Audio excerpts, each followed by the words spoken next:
Hey guys, Andrew here. Welcome back to Drew Tutorial. And in this video, I'm going to show you how to make a list, your default list on Amazon. So what you want to do is just simply sign into your account, and in the upper right hand side, go to your accounts and list. You can either click on that and you'll be able to find list here in the list, as you can see, or you can simply hover over it and just choose the list on the left hand side. So let's say I choose any one of these lists. Let me choose a tech list, and let's say I would like to make this love deals list my default. I can click on it, and then the upper right hand side of that list you will see three dots. So you hover over it and click on manage list.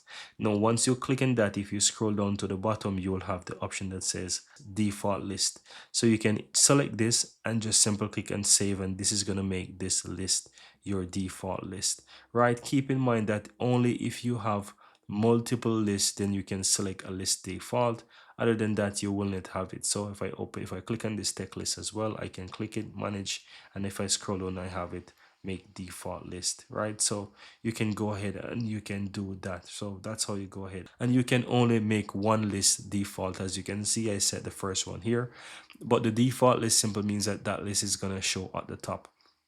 Now what I'm going to do, I'm going to open up a new window here. So let me duplicate this, and let's go home so that I can show you something. So let's say if I click on, for example, this phone here as an example, and scroll down to the left hand side, you can see add to list. And if I click the drop down, you can see that the tech list is at the top. Now if I go back and select the love deals and click the hover over the three dots, click on manage list, and just basically set this and just simply make this list as my default list and click save, that list is going to show at the top.